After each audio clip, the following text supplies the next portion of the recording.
अस्सलाम वालेकुम अहमद। वालेकुम अस्सलाम अब्बू जान। नमाज कैसी थी? अच्छी थी अब्बू जान। अल्हम्दुलिल्लाह। खाना तैयार है जी? चलो शाबाश, हाथ धोकर आओ। जी अब्बू जी। इन दिनों में इबादत, सदका और रोजा अल्लाह को बहुत पसंद है।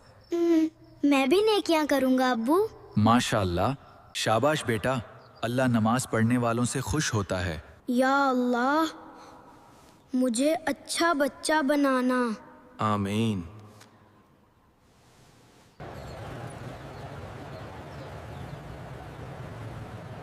क्या तुम भूखे हो? हाँ। ये लो अहमद। जी शुक्रिया। बहुत सारा खाना है। अम्मी, मैं ये सदका करना चाहता हूँ। अल्लाह तुम्हें बहुत खुश रखे। ये रखें।